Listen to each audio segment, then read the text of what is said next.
it's Chronologically Gaming, the only channel that's perpetually retro because we're playing every video game in order of release. Experience the latest rage of how you can have people on the internet talking about video games right here. Welcome everyone to August of 1982. We're closing out the end of summer, so now's your chance to let me know what games we've missed before the summer is over. We were last on the Commodore VIC-20 playing Vic-Min, and I'm still getting chills. I don't want to play Vic-Min ever again. Let's press forward and see our next game. It's time to go to the arcade to play Victory. I am so excited to show this one off. We got some really fun arcade games this episode, starting with Victory. Here's the ad you would have seen, well, at least operators would have seen for Victory. This is by Exidy. We haven't seen Exidy for a while. I really miss them. I've been wanting to play some games by Exidy. Victory, that's the game everyone's talking about. Oh, really? Everyone, huh? The colors are amazing. Everything is so sharp and clear. It's so real. Let's see, the screen is like looking out a window with a full world view at the bottom of the screen. And fuel, shield, speed. Altimeter must be indicators. I want to try this game out. Let's see, here's the coin. What a bizarre ad. As if you're going up to the arcade. Let's talk about it. And then we have another one that you would have seen.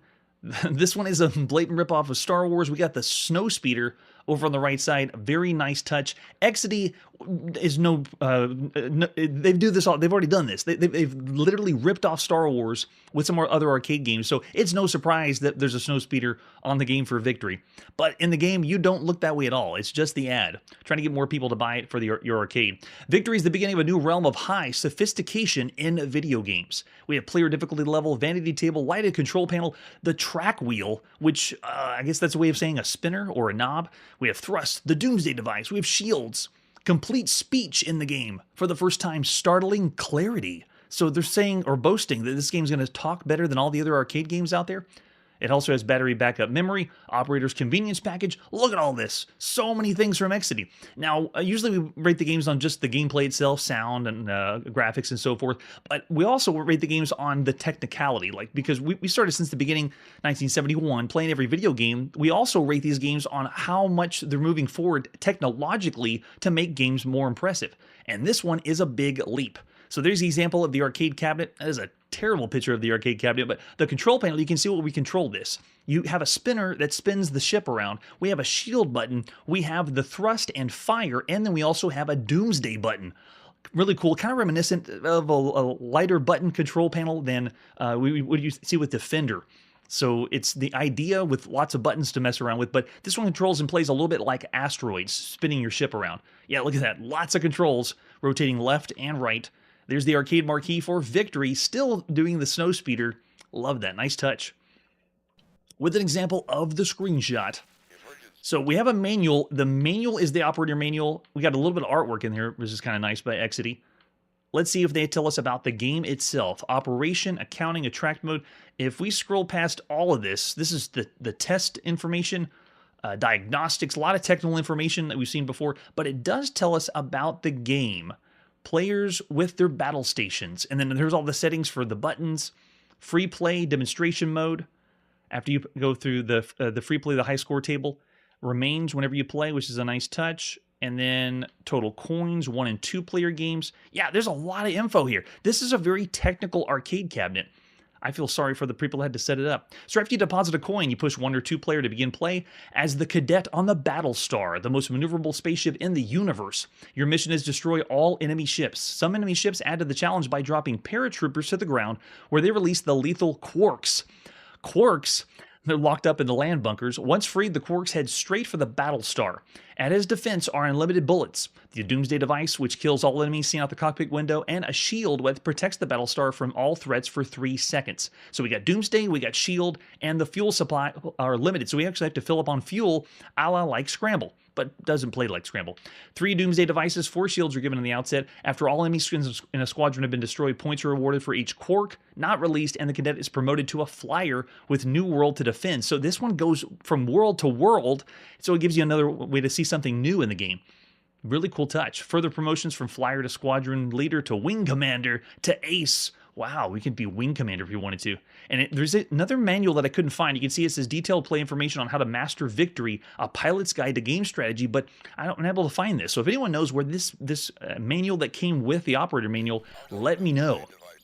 In the meantime, this one was available in 2 different versions. We're going to play the first one, just Victory. This is at, actually, I'm going to show you the first part, because when you step into the arcade cabinet, this is by Exidy. Howell, Ivy, and Vic Ptolemy did this at some time in the summer of 1982. So I want to show this first. This is the boot up, and this shows you what it looked like around the CRT to play Victory. It isn't really flashy. You can see it's pretty simple, a blue screen, and then down at the bottom they show you your controls, what they do. The object of the game is destroy the enemy and paratroopers before they release the quarks from the land bunkers, and then it gives you a little bit of strategy. So it's typical, but kind of boring. So I'm going to change this up. We're not going to play using that view. I'm actually going to show you a really cool one that'll zoom it in a little bit for us too. So here we go. Time to boot up and play some Victory. I don't know if we're going to have Victory playing the game. If you've tuned in and saw us play Defender in the arcades, it was a kill fest. We were just dying all over the place. So we'll see what happens here. Imagine being in the arcade as an operator and you're first booting up and setting up this game for the very first time. One of the most technically impressive video games, at least from a hardware standpoint, that you could play.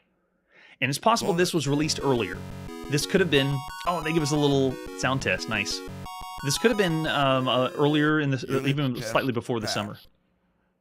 And we only got voice audio and going into track mode already. Nice. We're going to see Victory later on the ColecoVision, besides this one. So inside of this are multiple processors and multiple audio and voice chips. So hardware technicality through the roof. All right, so let's do this. Thank you. Oh, you're welcome. Good luck. Get ready. Player 1. All right, I'm ready. Got all our controls, so I have my spinner to move left and right. There's my thrust and unlimited firepower. Hear the sound, though. We have sound effects coming from the gun. We have multi-layered music that's playing in the background. A really nice track of music, too. I am just flying around, and you can see at the bottom of the screen, there's a radar very similar to Defender that's showing where the enemies are. The paratroopers are represented by red. We got 8 quarks left, and there's a quark right here. I can't get to it, but if a paratrooper gets to it, then it'll release it, and there you go. A quark just killed me. Player 1. We're only cadet level.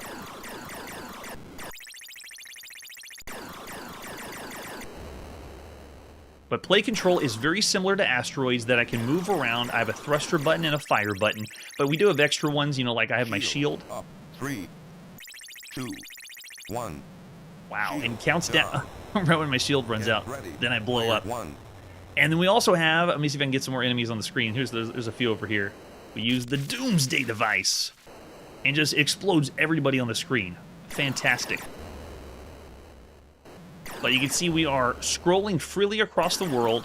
We have, I think, a little bit wider screen than the radar shows. So it's not just doing a loop of the screen. If you look at the mountain at the bottom, okay, yeah, it's about the same size of the screen. Oh, gotta get our fuel filled up. Let me move closer to the surface here. Don't run out of fuel. Well, the quarks got me. You have made the top 10 player list. Wow, the voice is so clear. It's honestly similar to other ones we've seen. I would give it just a notch clearer than the other games on the arcade you can play. Yeah, the way that they split between space and the ground is really nice. But I mean, hear the music. Up to this point, it's August 1982. I would argue that one of the best music tracks we've seen for any video game across all systems, all consoles, was from the Reactor game, where they're playing like this metal or rock soundtrack. That one was fantastic. This one for Victory by Exidy is really close as one of the best musical songs we've ever seen. And notice that it's playing it at different parts of the game, which is a nice touch. Stop the paratroopers from releasing the deadly quarks. You go on yellow alert if your fuel is low. Wow. Yes, eventually they will get to Chiller. I just happened to look over in the chat and see Victor. Nice. Yeah, the voice samples are a notch clearer, but I wouldn't say anything incredibly impressive. Thank you. Everything's talking to us now. Arcade games, computers, consoles. Good luck. Get ready. We're not going to see handhelds talk to us for a long time. Oh yeah, no, let's actually play some. So there's the paratroopers. Take them out.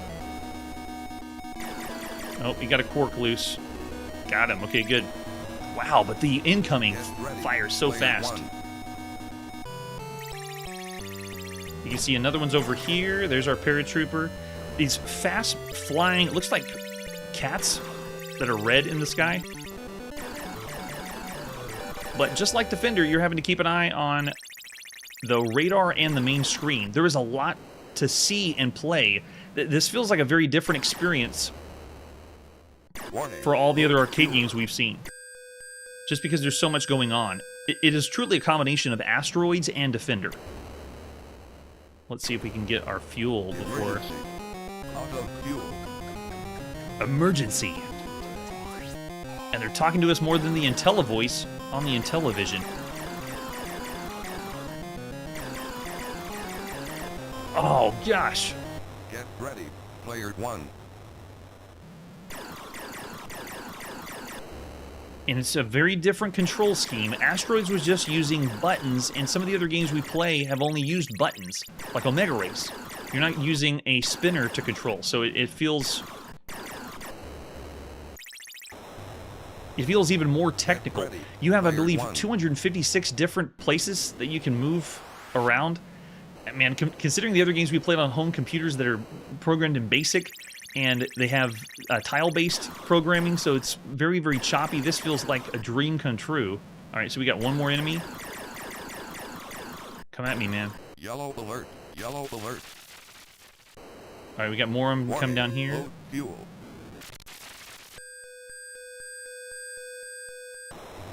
Oh, and you can crash into the sides, almost like you're playing Lunar Lander. The top 10 player list.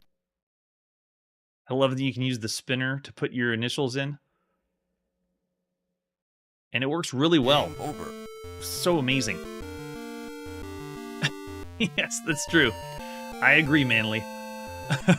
Yeah, we haven't heard Sinistar yet. And that's true. That Sinistar will up the ante on the game's talking to you and it scares you. Man, I'm loving the music. Yeah, this one and Reactor. I don't know, what do you think of this and Reactor? You say Reactor still is the best music for video games? Thank you. We've heard of some good tracks on the Atari 800, but man, the arcade is hitting some really good ones.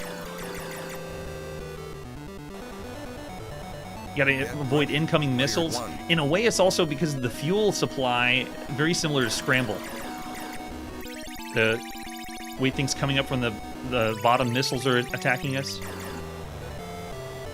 Get ready. Wow. Player 1. Oh, and I like that too. Yeah, whenever you play, you get better at realizing what's coming in on the radar, because the rabbit-looking things, whatever those red things flying at us, they come in really, really fast. You can see right there. Get ready. Player 1. They're ready to destroy you. And this first world is, after you clear this one away, then you move to the next one and you move up in rank. And so it gives you the idea that I want to keep seeing what the next world is to raise my rank up. All right, let's see if we can take out... I need to get some fuel. There it is. Fill me up. There's so much on the screen. It's awesome.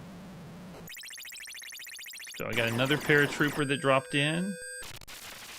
Yes, take them all out. Enemy Squadron 1 destroyed. Yes, victory is yours. You are now a flyer. Get ready. All right, we ranked up to flyer. Another cool reason to play. How high can you get your rank? Oh, and we get double shots now. Oh, man, now I really want to keep playing the game. How long can we last? Congratulations. And I've died. Got farther that time, but I want to see what other happens with power-ups. How far can we go?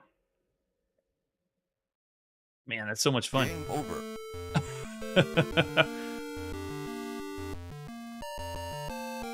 And it's even playing music on the attract mode. Thank you. Good luck. Get ready. Player 1.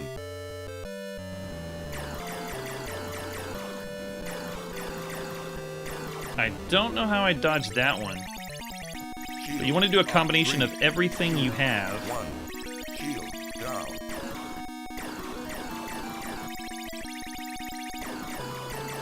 There's a lot to pay attention to as well. I got a quart coming at me. That was close.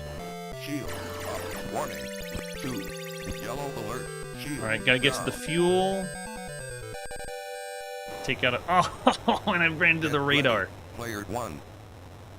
I think radar helps us from being smashed into the side too, right?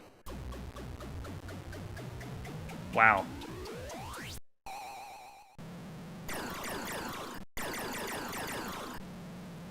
Shield up. 3, 2, 1. Shield down. Oh, they're releasing several quarks coming at us.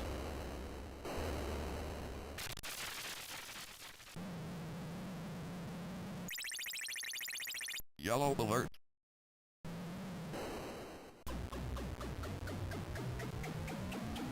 Too much fun. Way too much fun. All the firepower you get is a blast. Okay, they've done it again. It's another arcade game that I don't want to stop playing. If I had an infinite amount of money, I would just continue to keep playing. This is not a pay-to-play arcade game. Notice that every time that we put more quarters in, there is no continue. It just starts back at the beginning, and then you're trying to see how far you can get your rank up, but once your rank goes down, you don't take over on the next planet. That's it.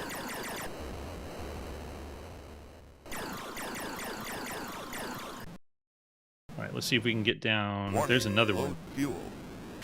Die! Shield warning.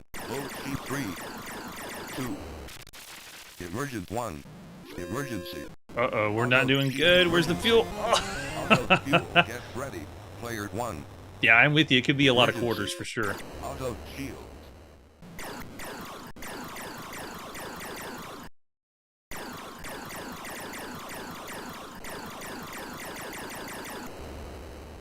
Animate Squadron 1. Destroy. There we go.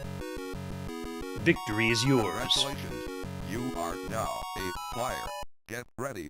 Flyer 1. And as usual, if it's a game that's this impressive, you feel like you're getting better every time, or you want to get better every time.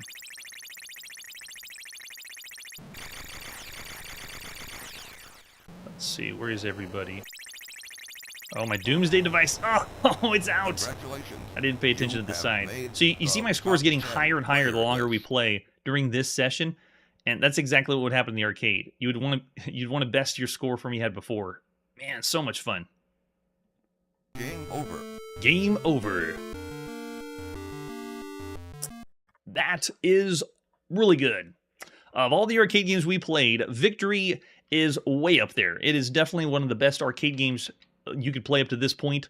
4.5 or 5 stars easily. I already looked over in the chat and saw a few 4.5 stars. 4.75, yeah. This game, the complexity could turn some people away because combining Asteroids and Defender gets even more complex, especially when you're using a spinner, so there's more nuance. This is definitely a game for professionals or ones that people that want to be really good at a game that offers more controls than other games out there.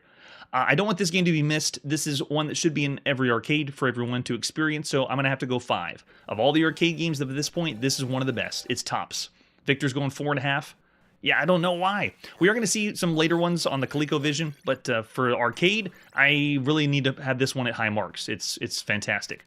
Play it for yourself and experience it yourself. All right, with that, let's see what our next game is.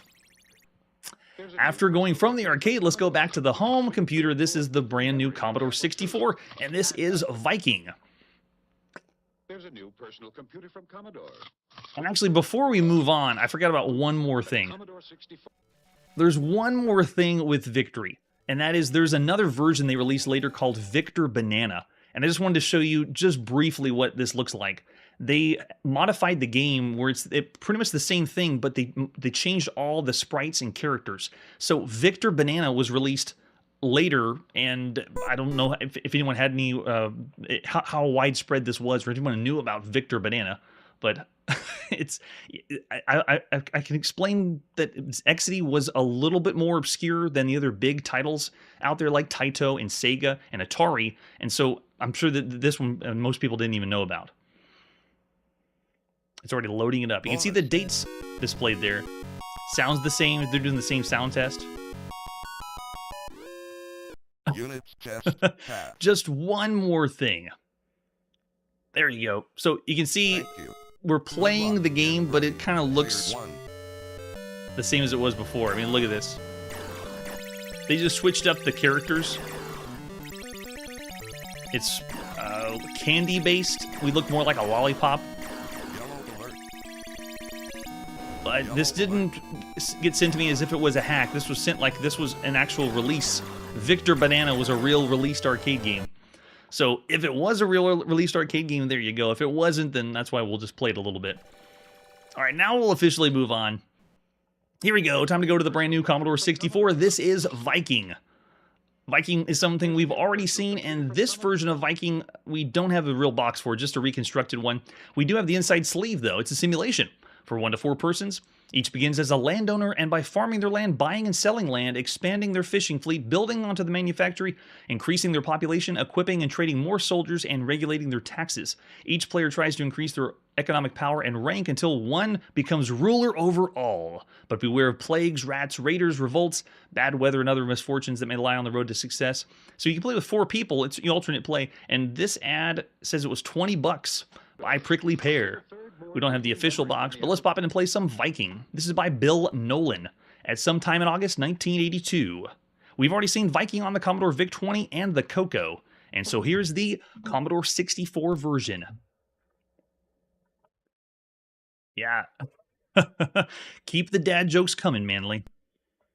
How many players do we want? Now, I'll go ahead and say we want 2, because it takes longer when you have more people. All right, we want level of play. Let's do a level 2. Who lives in Oslo? Chrono lives in Oslo. Chrono, are you man or woman? Last time I checked, I'm man. Who lives in Viborg? Last person in chat was Marshall.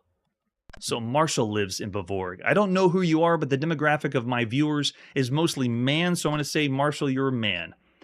So now it's Chrono's turn. It's going to give us our stats. Storekeeper tells us then that Norway rats ate 50% of your stored grain.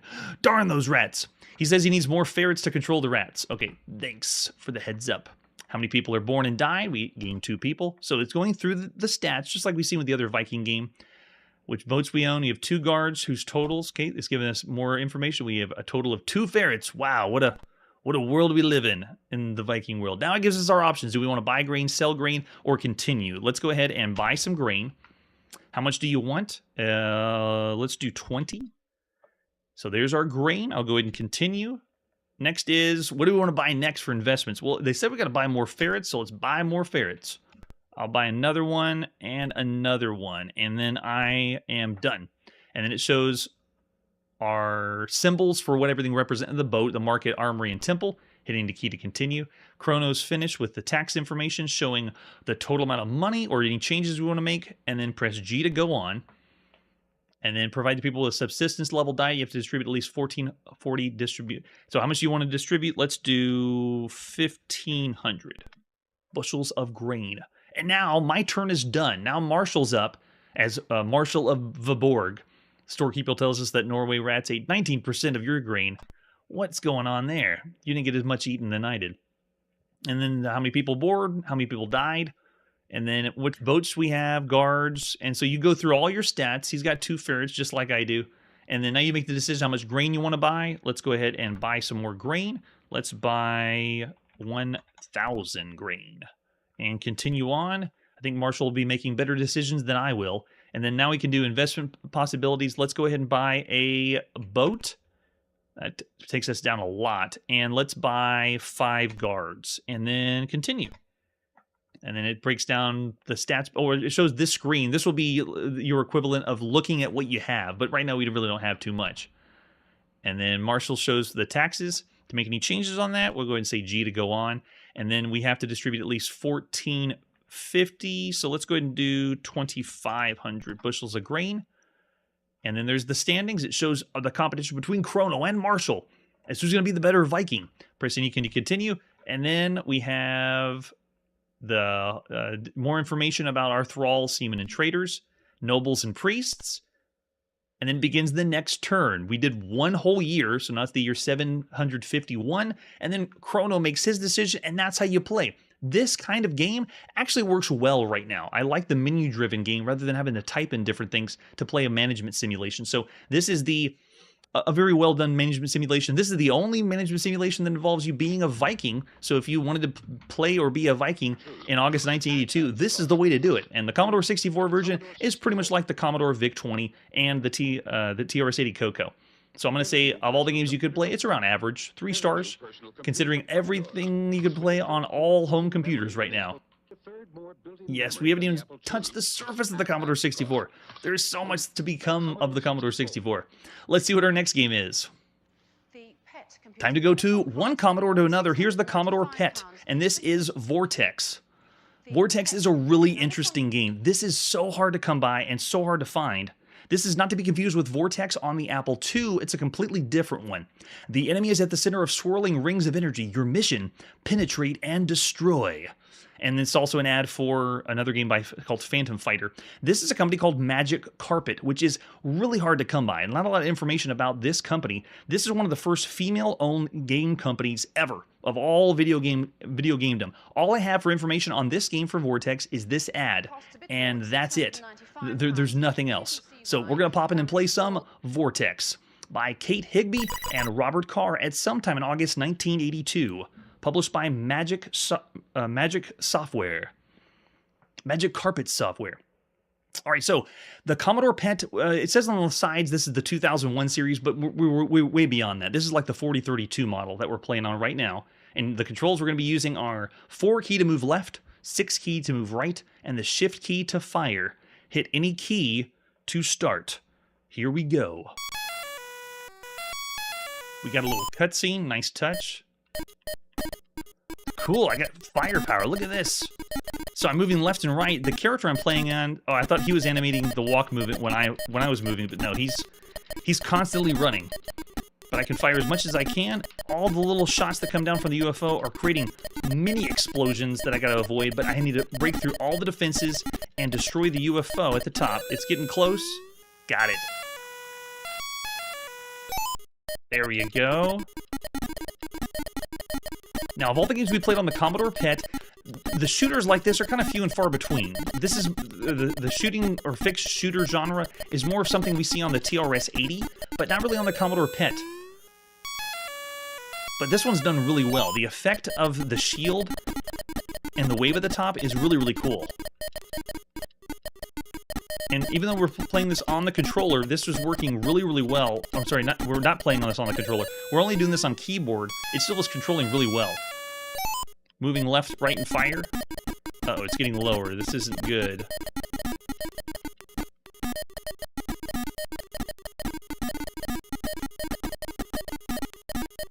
It almost kind of makes me feel like we're playing Star Castle, breaking away the defenses slowly but surely. Yeah, there we go. Marshall hears me. But not in a circle. We're going... Oh yeah, the firepower though? The constant shots feel so much better than plain old Space Invaders, one shot at a time. Difficulty's getting just more and more progressively harder. Scores going through the roof!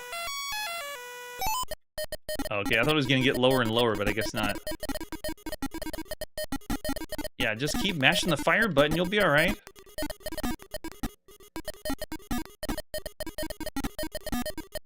I can't imagine playing this on the original Commodore PET. The keyboard is so tiny. I feel like my finger would get stuck. Oh, I'm with you, yeah. If we were rating this on just Commodore PET, yeah, I'd give it a 5. It's a very good game for the Commodore PET. Well done. So what you see here is pretty much the entire game.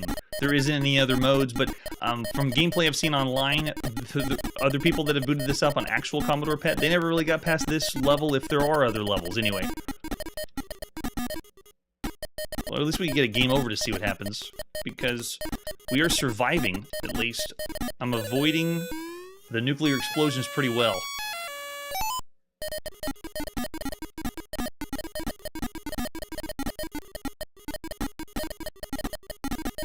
Just because the controls work so well, that's probably why I'm surviving this long.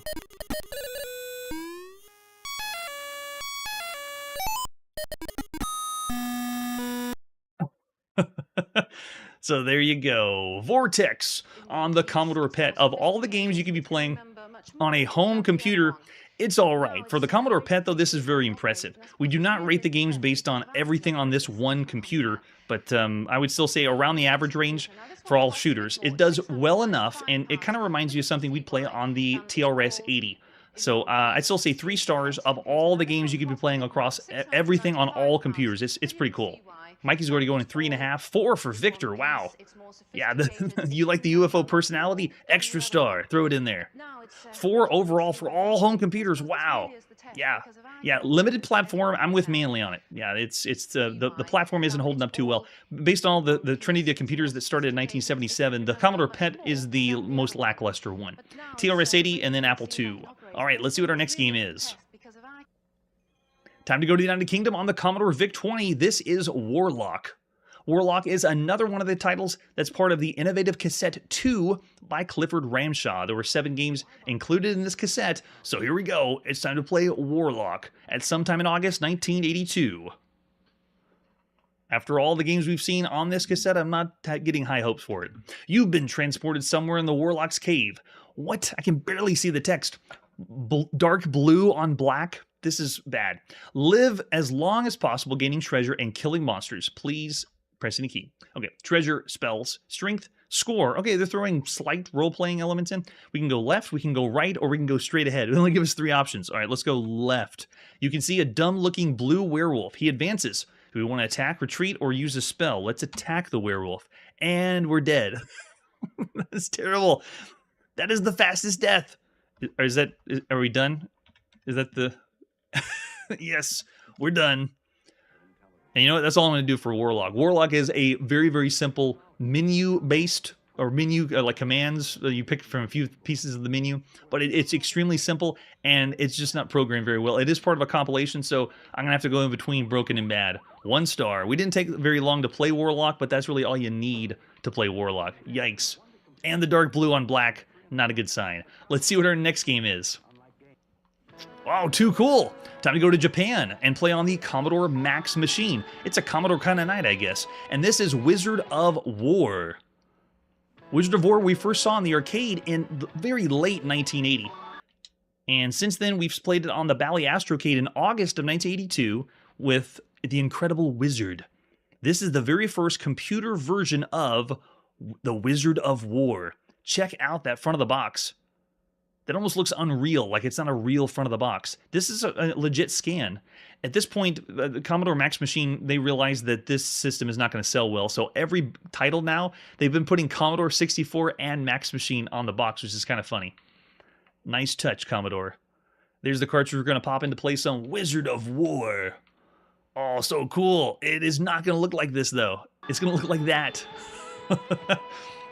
We have 2 different versions. We're going to play the first one. This is by Dave Nutting Associates, published by Commodore Japan at sometime in August 1982. Wizard of War. So we can play on the keyboard with those controls. There's our points for all the characters. Oh, we can actually tell what the enemies are. And the wizard. Let's push our button for joystick and go. Yes. Nice. All right, we are in on the right side. The color scheme really isn't doing the most justice either. But it does have the feel of I'm playing Wizard of War. First impression, though, the Incredible Wizard on Bally Astrocade is the winner so far. Hey, that explosion looks really similar, like we've seen that on the Commodore Max machine before. Good gosh, it's already moving insanely fast. And killing me. And game over. It's another edition of Watch Me Die here on Chronologically Gaming. All right, let's do it again. Playing all the video games in order of release and having to memorize or figure out the controls for every single video game is a crazy task. I can't believe, yeah, how difficult this is. All right, let's try this again. It's slowly moving, but there's no animation. It feels like I'm floating, like my character. Look when I move to the left or right. And I'm also seeing, does it allow you to peer around the corners to see enemies? Because I don't see that. Oh. Well, I saw them as soon as I died. That one came around the corner way too fast. Yeah, Astrocade's way better than this one. What's really bizarre, though, is there's going to be a Commodore 64 version later, and the Max machine is essentially the Commodore 64, but with less memory. But it looks very different than this. It looks and plays more like the arcade, and I believe on the Commodore 64, you can play with 2 people. But not here. This is a single-player game. Wizard of War is 1 player only. We have played it on the Bally Astrocade, 2 players. Okay, we got an enemy coming at us. There you go. Let's see if we can take him out. I want to see the wizard. Where's the wizard? All right, got a bonus. Moving on to the next one. Let's see if we can survive. I don't know if we can. Yep, just like the arcade, you can only fire one shot before your second one will work. We do have enemies popping in that I don't think that was in the arcade. Oh, and they fire shots that you can't cancel out. So some of the enemy shots you can fire and they'll stop, but then some of the enemy shots, they fire under yours.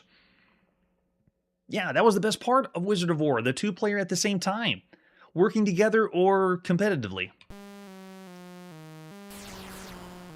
Yeah, lackluster title, but if you consider the games we played on home computers, this is actually a pretty good time. It's a combination of a maze game like Pac-Man or top-down maze, and then we also have the shooting element to it. I still can't tell if they're letting us do that slight stealth mechanic, you know, that you can't see the enemies around the corner until you reach a certain point. Oh, man, so fast. We're doing an infinite number of game overs here. Wow. It is brutally difficult. Really what this game makes me think of is I just feel sad for the kid in Japan that had the Commodore Max machine. And he's playing this right now, and there's better ones. Well, there's only one better one out there, so there's not a whole lot of options for people that want to play Wizard of War at home. See, look at the AI. What's this enemy doing over here?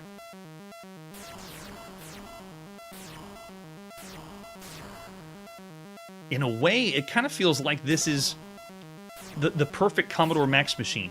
It's like something's not quite right with this game. Something's not quite right with this computer.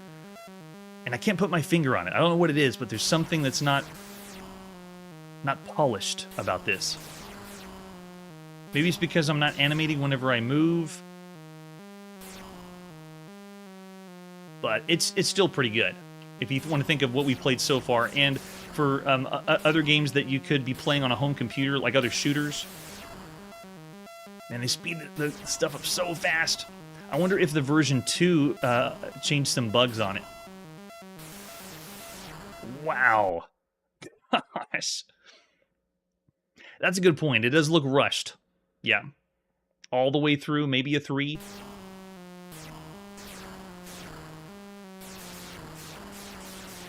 This kind of experience, though, is pretty good. And you gotta admit, while the characters are unfair, or the... Oh, that worked. Just cancel out all the shots and keep going. Nice. The enemy spawn rate seems a little unfair, but it still is a good time considering everything else we've seen so far.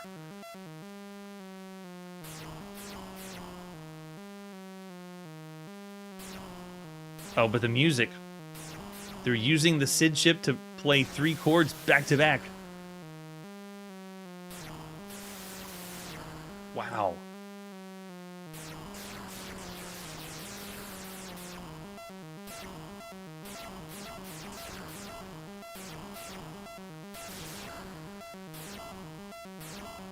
Nope, not gonna happen. Oh, wow. We're totally surrounded here. Yeah, still an okay game. If I could, I wouldn't give it exactly 3 stars. I'd give it like a notch above, but I'm still gotta say around the average range. I really would want to say 3.5. But if you think of all the other home computers out there, yeah, it's somewhere around the average range. Yes, good point. Why didn't they do that? Why are the colors the way they usually are?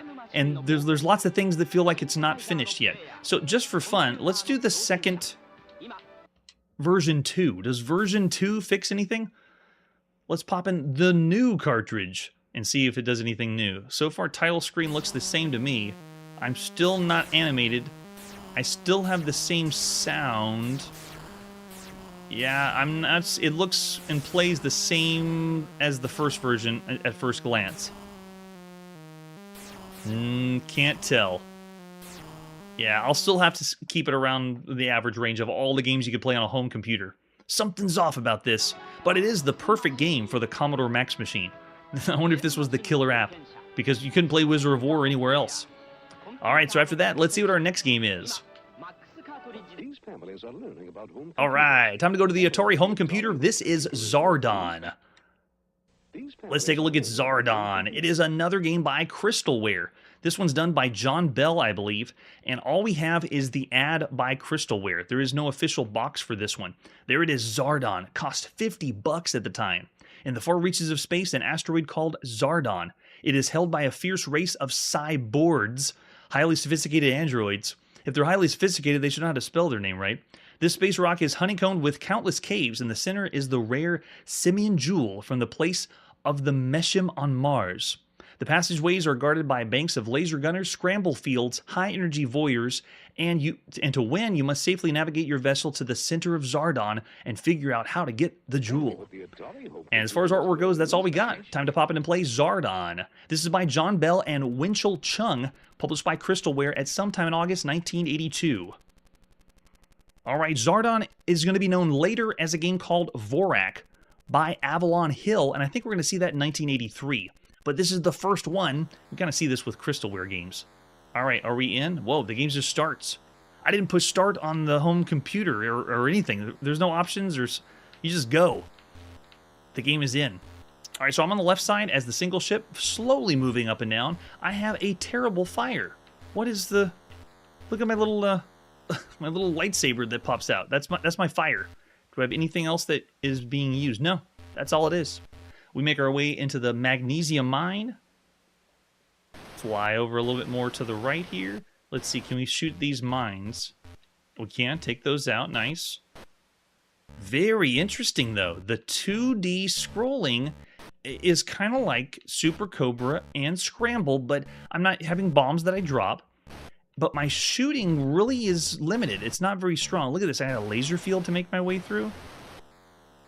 Oh, did I get hit by a laser? I think I did. Because when you get hit by a laser, you just start right back at the beginning. Yep. If you die, you flash right back at the beginning because you're essentially a squadron of ships, and once one ship goes down, the other one takes over. And you continue on, oh, and see if you die. There's no explosion. It's just flash right back to the beginning. But I want to see what's next. What happens after the magnesium mines? Let's keep going around here. Did it save the mine I exploded? It's the same one that I blew up last time, and it's gone still.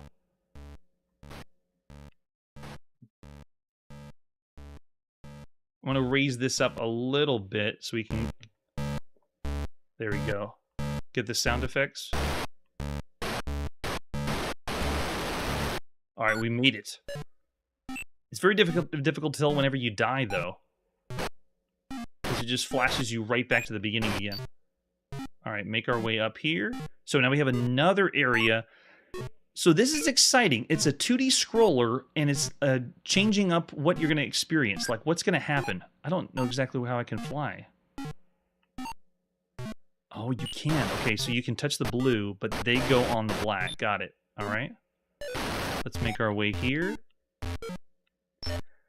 This really isn't a shoot 'em up like Scramble or Super Cobra. This is more like a dodge 'em up. We're just dodging our way through. And you notice how the hit detection didn't work so well that time?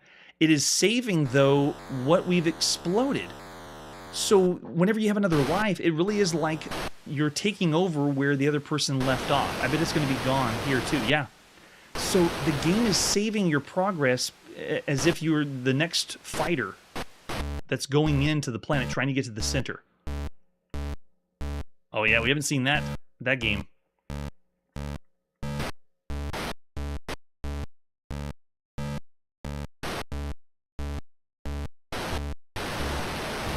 Just gonna breeze right by that one. Oh, you can hold down the fire button. Okay, I see. But your fire is just that really tiny laser that fires in the front. So here you go, ladies and gentlemen, the very first dodge 'em up rather than a shoot 'em up. Because if this is my shot, I'm really not shooting very much.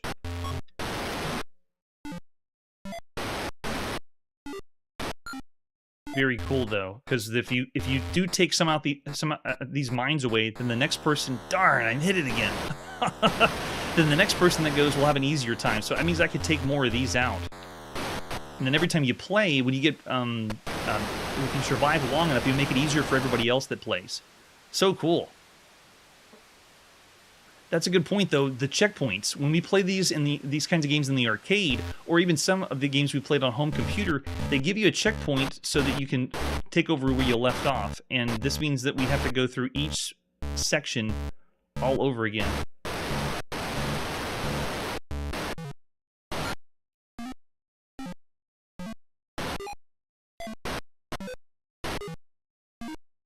Very intriguing, though. I really love the idea that you're exploring a world from this perspective, and you have a goal in mind, and you're going to be seeing more than just the same screen over and over again. As far as shoot-'em-ups go, on the home computer, we haven't seen a lot of shoot-'em-ups that provide lots of levels, or lots of things to see. What? I was totally firing through that one. See, that makes me feel like it's a little bit glitchy, though. And this is the first version of the game. Later it's going to be released as a game called Vorak when Avalon Hill gets it. No, it was not. The Fantastic Voyage game we haven't seen yet, officially. We've seen some unofficial ones. Yeah, when it's not used, if it's not a shooter, it would throw you off because you're expecting to run around and shoot a lot of stuff. This one has to do with almost like you're doing puzzles.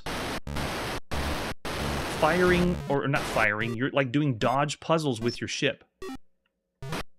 I think I picked the wrong path, and I should have done the bottom. Just make your way through. And I wonder if you can kill these aliens to make it easy for the next time. Hit detection is a little bit spotty, like with these mines. I don't know if I'm going to be able to make it through because it won't... See, it took out... Okay, never mind, it's working now. Kill all the mines!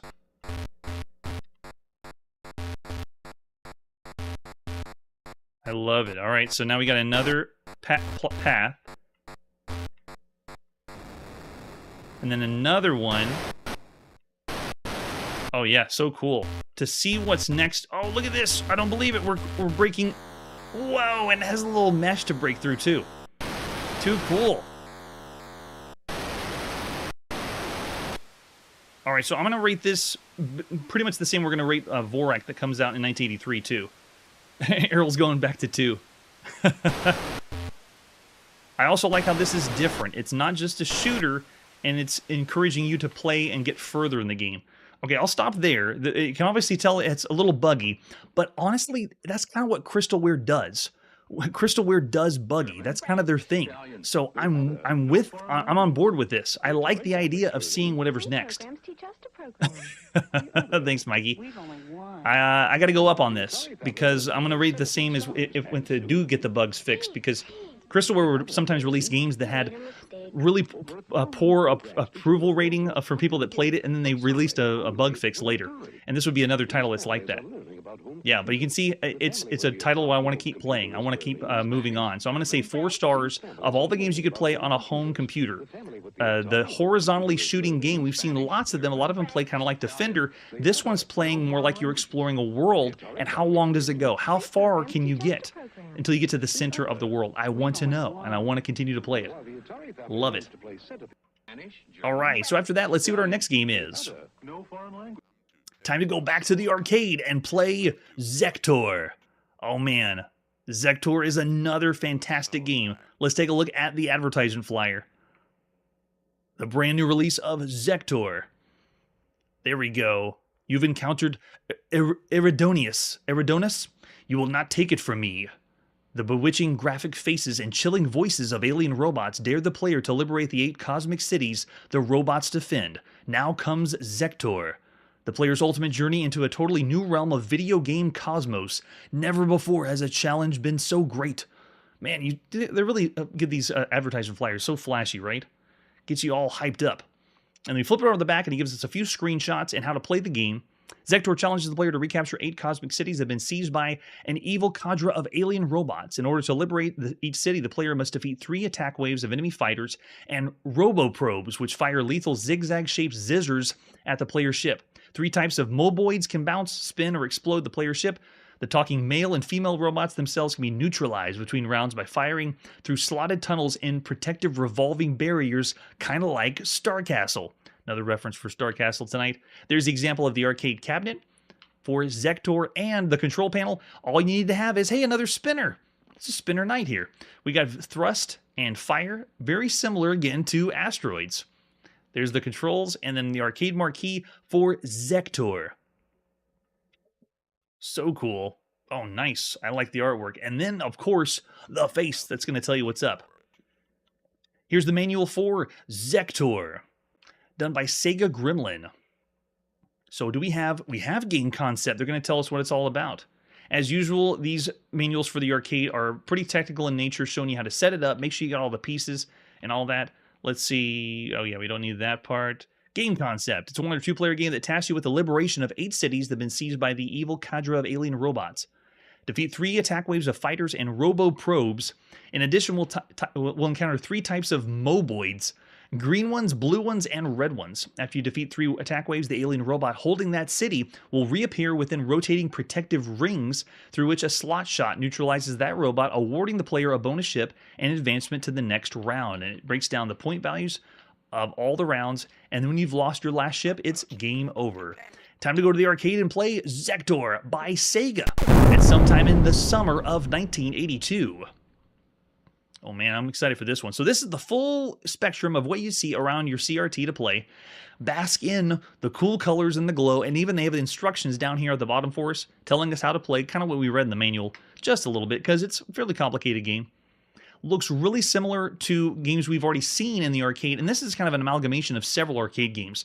It's Star Castle from 1980, it's Space Fury from June of 1981, it's Omega Race from 1981, and so needed to defeat alien robots. Oh yes, they're talking to us again. All right, so I'm going to zoom us in so we are not staring at the border the entire time, but you get the idea. Now, let's go. Look at the sharp vector graphics, man. I'm already going to rate this higher because I don't want the vector graphics to go away. I want to be able to play them forever. The attract mode's telling us what the moboids do. There's a blue one. That's the green one. And then the red one is the one that sucks you in. Yeah, I think so. It warps you to another place. Wow, take a look at that color vector graphics. It's fantastic. If I saw this in the arcade, I'd already be putting quarters in just because I love the color vector graphics. Zektor. All right, put some coins in now. They break down the point value. That's nice. So you've come to take a cell back. You'll have to fight for it. He's talking to us. Approaching. Wow. Green one. All right, so this looks and feels really like asteroids. I have my thruster, I got my fire, and then I can move my ship around. But this one has the nuance more than asteroids where you have the spinner. So you got a lot more control on how you turn and move around. So you move, like, but having the border around the outside really reminds me of Omega Race. Approaching. Defense green 3. Don't let the red moboid get me. Oh, man. Loving the sound effects and the explosions.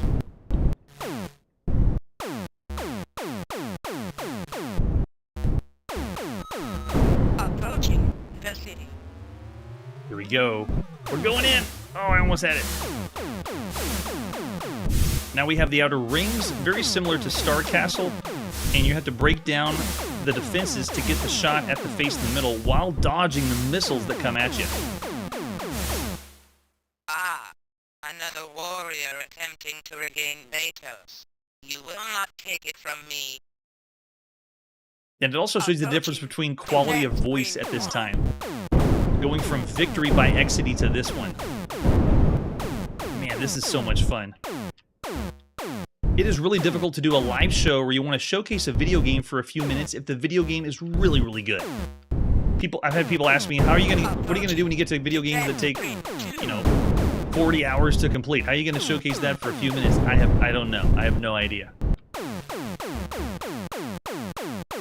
Because right now, wait a second. Yeah, right now I don't want to stop playing. I want to just continue to sit here and play arcade games for the remainder of the night because it's so much fun. I love seeing the video games change and evolve. Man, the sound effects getting better, sound, music getting better. No, not the red moboids. So check this out. This game has excessive fire mode. You can fire non-stop, and whenever you fire again, it just cancels out your other shot. Ooh, we're going in. Nope, don't take me out.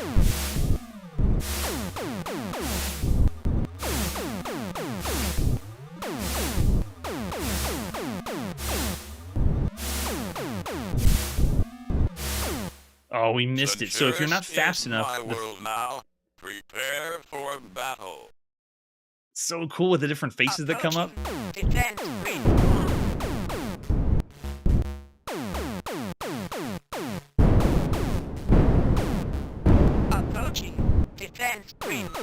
So the fire mode's interesting though, because if I just continue to fire really fast, watch. It will... I mean, just go really fast. Yeah, you can get your shot to be closer to you, but just send out a volley of fire. So really loving the firepower on it. That's cool. Man, it's awesome. Game over, player one. Is it going to let me? Oh, yeah. You have to use this. Wait, I wasn't done. Oh, so you have to move, I guess, hit a different button to move to the other side. I'll just go by CAA. Man, Sega hit another one out of the park. Take a cell back. You'll have to fight for it. And now I want to know, what are the other cities? What are the other faces? What's next? There's more. And I want to know what the more is. Approaching defense ring 2. Really shows you how influential Asteroids is too, because this game is playing very similar with that concept of let's put some gravity in, have a ship that can move around, moving left to right. You have a thruster. Well, maybe I shouldn't say Asteroids, because it's essentially taking from the very first game, the one we played in 1971, which is called Space War. It's the idea. Let's fly around in space. Man.